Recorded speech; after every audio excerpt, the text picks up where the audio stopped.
Praise be Jesus Christ. I'm Father Phil Krill, and it's with a great deal of pleasure and joy that I welcome you to this introduction to liturgical theology. For those of you who are taking this class through the Paul VI Institute with the Archdiocese of St. Louis, there'll be PowerPoint presentations in your lesson plans for each of these sessions that will fill out in greater detail these little 5 or 10-minute introductions I will give in the video. Liturgical theology is at the heart of what we do as Catholics. The documents of Vatican II and that whole Vatican II Council was all about restoring the divine liturgy at the epicenter of what we do as Catholics. Pope John Paul II wrote a great encyclical called Ecclesia de Eucharistia, the Church of the Eucharist.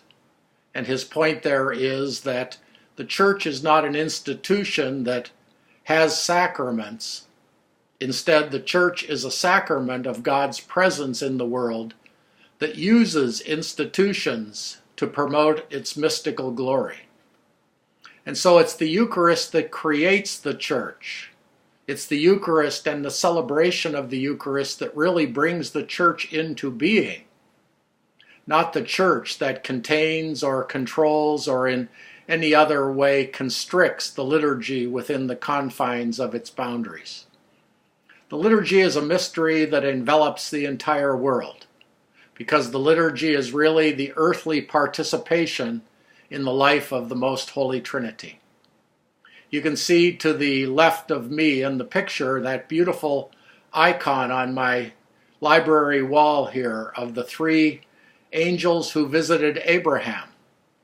That icon was drawn or written, as the Eastern Orthodox say, in the 14th century by the great Russian iconographer Andrei Rublev. It's known as the Hospitality of Abraham. And it pictures those 3 angels who visited Abraham in Genesis 18 under the tree of Mamre, when the 3 visitors announced to Abraham and Sarah that the following year they would find the fulfillment of God's promises issued into their life through the birth of their son Isaac. Of course, Sarah laughed, and that's why Isaac is called She Laughed. In any event, that beautiful icon, you can see, has at the center of it an open-ended invitation to the table of the Trinity, where Andrei Rublev desired that you and I be seated with the persons of the Trinity. For indeed, all the early church fathers saw that vision of Abraham and those 3 visitors as an Old Testament anticipation or intimation of the persons of the Trinity. And as you look more closely at the icon, you'll notice that the figure in the center is the second person of the Divine Trinity, inclined towards his Father on the right-hand side, clothed in the glory of gold and blue, representing the celestial unspeakability of the Father's divine love.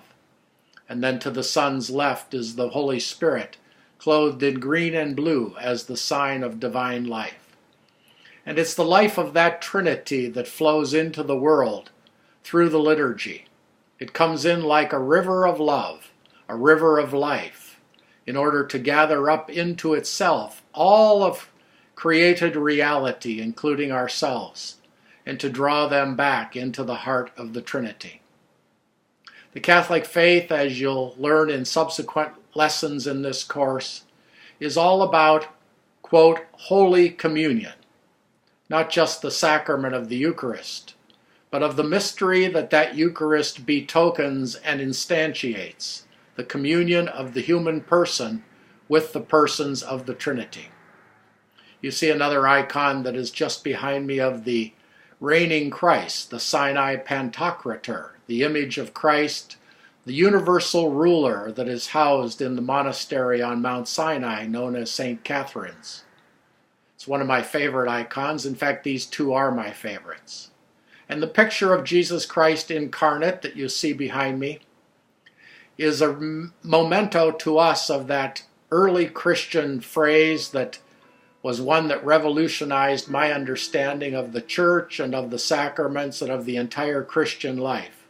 When St. Athanasius and St. Irenaeus and St. John Chrysostom and St. Gregory Nazianzen and St. Gregory of Nyssa and St. Ephraim the Syrian all said essentially the same thing.